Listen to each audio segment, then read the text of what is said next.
All right, so I'm broadcasting from Paris. I'm at, I think, the Pont des Arts, and I want to talk about this idea of abundance and what it means. Like, I'm experiencing a whole new wave of abundance, and a lot of it has to do with the intensity of my focus and my commitment to following my heart and believing that I am unlimited. Now, it's been 3 months, since April, so it's been 5 months of honestly, sincerely breathing in and breathing out this idea of my unlimitedness. And it's been really, really good. I feel more powerful, more empowered, more lovable, more loving, more creative, more generous, and more able to receive. So all these things are happening. So in that last video, the idea was that moving on from a place of gratitude and moving into a place of appreciation where there isn't this idea of, the idea is that with gratitude, there is a sense of, I'm grateful for this thing, there was an absence of this thing, now I have this thing, I feel grateful. So gratitude is a very lovable, loving, very creative vibration, but as you start to expand, and as I've started to expand, this idea of appreciation means that there was never any lack, that there was always the thing that I desired. It's just that my focus was in the wrong spot. And so I've been expanding on that idea, and I've been coming up with this kind of new approach, and it's about saying yes to the universe. Now, we all know that we want to say yes when the universe gives us something that we really want, or when the universe is giving us an opportunity, we want to say yes. Well, the thing is, I was saying at most of my life, I was saying yes to some things in the universe and no to some things in the universe. My idea, though, is that if God is all things, if we are all things, man and woman, black and white, good and bad, it means that we can't really say yes to some things and no to other things. So I said, well, then how is it that you keep something like disease from coming into your life? A lot of us think, well, I'm going to say no to disease and keep disease away, keep disease out of my life. But actually, what I'm starting to realize is that you say yes to everything because that's your full acceptance of your God self. But what you do is, instead of focusing on the disease, you focus on something that's more creative. So Abraham Hicks really talks about, like, where is your focus? Yeah, you claim that you really, are abundant and that you're, but you're not, so the money's not showing up for you in your life. So she's asking, how much time are you spending focusing on how much money you do have and how much creative opportunities you do have? So I'm taking that to heart, and I'm like, yeah, I need to be spending more time focused on things that serve me, focused on things that I love, focused on things that excite me, and just stop thinking about the things that don't excite me. Now, the things that want my attention, like my wounded heart, my wounded inner child, when I get sick, I can focus on the thing that's bugging me then, because that's my body and the system trying to show me something about myself that wants to be evolved or wants to break free or wants to grow. But all the other times, I am free to think about whatever the fuck I want to think about. So why would I spend even a moment thinking about something that is boring, negative, bad, angry-making? Why would I focus on anything that makes me develop cortisol in my system? Why would I focus on anything that makes me sad or upsets me or gets the momentum of negativity going in my thought processes? So it's been a few weeks of saying, I'm not worrying about anything. I'm not thinking about things that don't serve me. And it's been a really amazing process. I'm just overwhelmed with how much joy I experience just from the day-to-day, just waking up in the morning, I'm just the fears are gone. All this stuff has shifted. And it's not that I'm positive thinking. This is not what I consider this.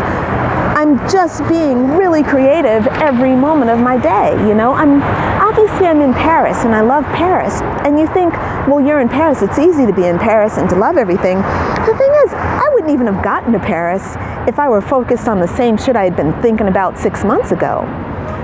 I'd still be sitting wherever I was sitting, twiddling my thumbs and wondering why I can't make my dreams work, why I can't be teaching the women that I want to teach, why I can't be living in the city where I want to live, why I can't have a partner that I want to have, why I can't have the things I want. Change your thinking, change your focus. It's not about being positive. It's about owning where your thoughts are going and how you want to spend your time. I'm choosing to spend my time focused on things that are really exciting to me. Spending time with my wonderful girlfriends that are beautiful inside and out. I'm thinking about the great food around me. I'm thinking about this awesome view. I'm thinking about all this traffic that's here behind me. You can hear the traffic. It's been going on. People have been walking by. I love that traffic. I'm not going to deny that traffic.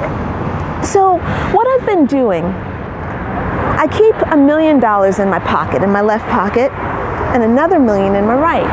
And I go out every day that I'm out and I spend it. You know why I do this? Because I used to not spend it because I'd always be too afraid to, and I'd always stop myself. So what would happen is I would see, let's say, a beautiful car go by, and I'd have the thought, oh, that's a great car.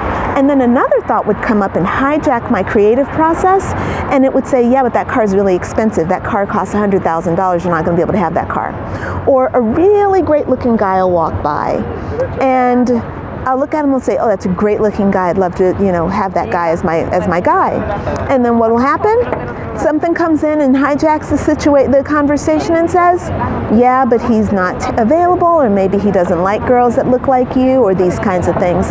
All this kind of bullshit.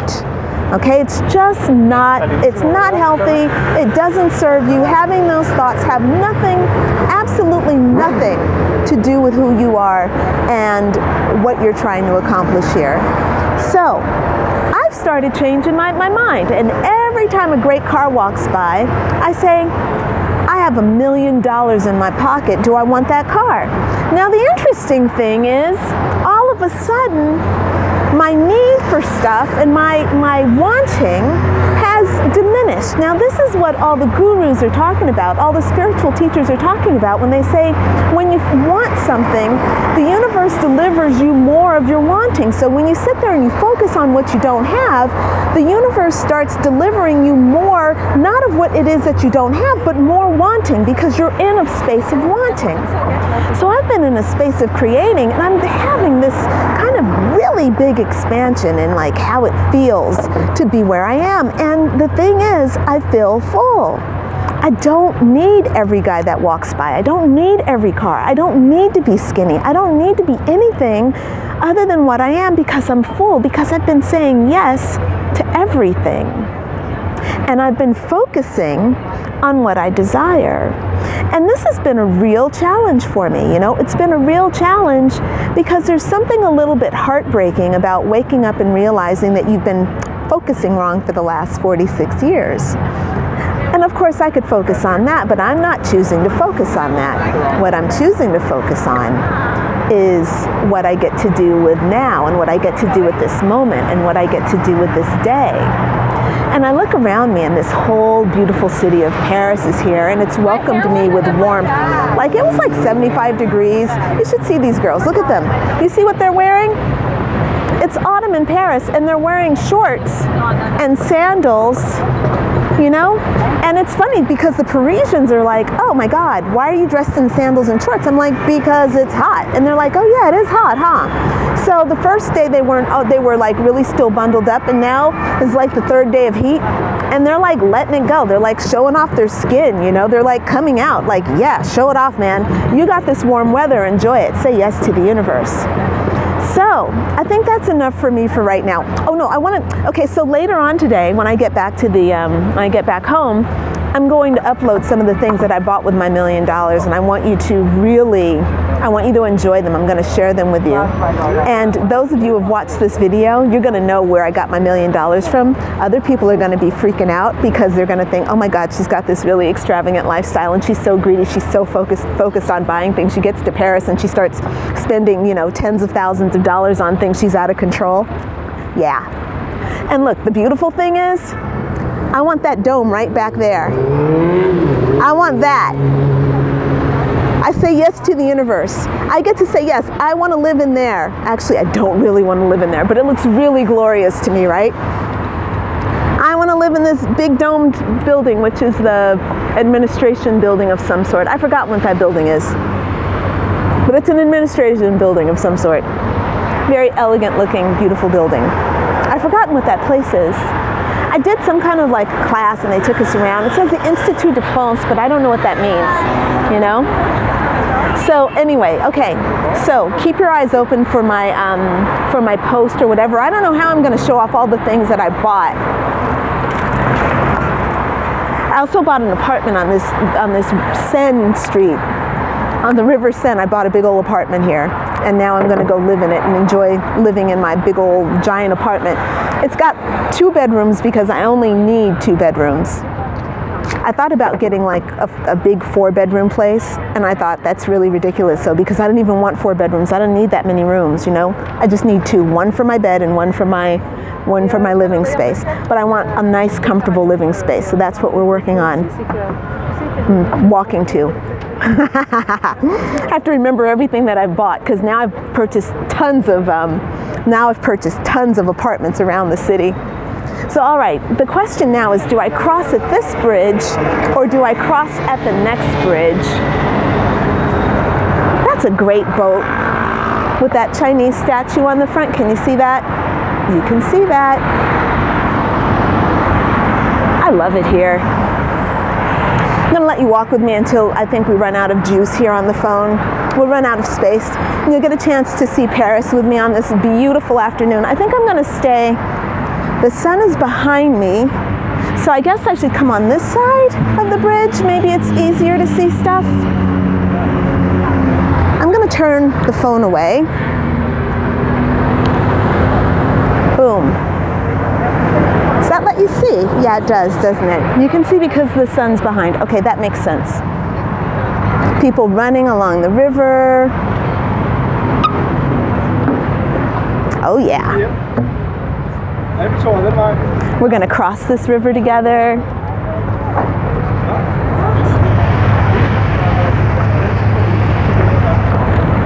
I don't know if this is Pont des Arts. I know that's Pont Neuf over there.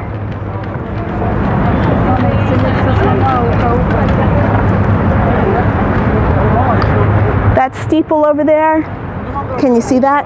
That steeple? Can you see that steeple? That's Notre Dame. It's really small. It's right there. That's Notre Dame. Ha! Beep.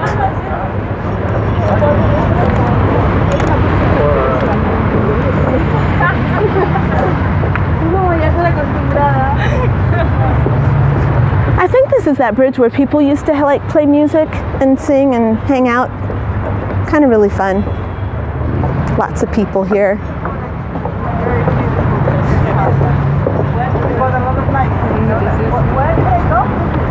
It's a gorgeous day. Wow. Well, I just realized the lighting was definitely better. That's exactly what I was saying.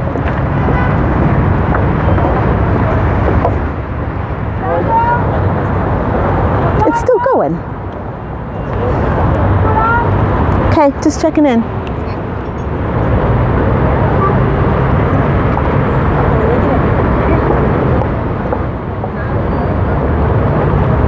There's a swan on the river.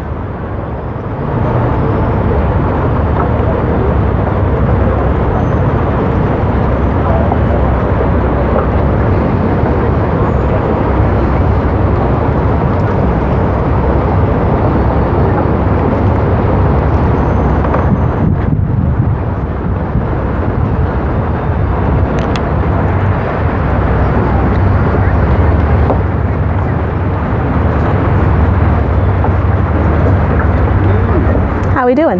We're still doing it. Lots of memory on my phone.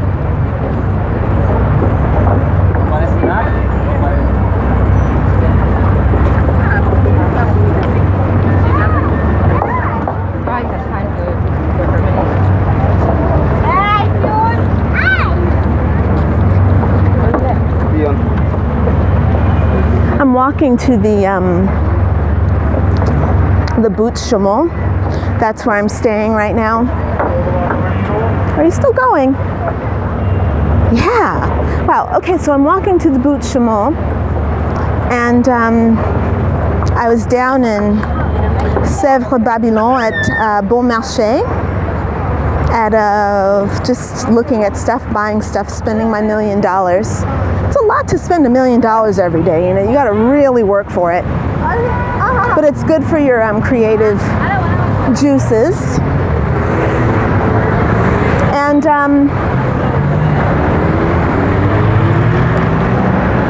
yeah, so I decided I wanted to take the long walk home so I could think a little bit and expand, check out the city, and really enjoy this warm summer's day here in Paris.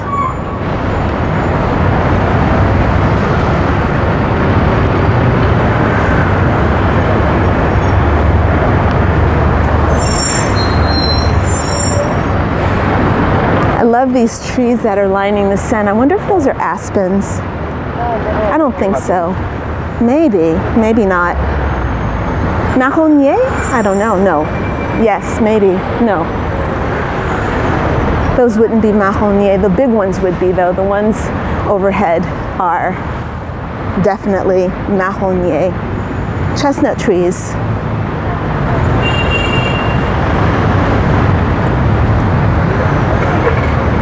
Okay, more Seine.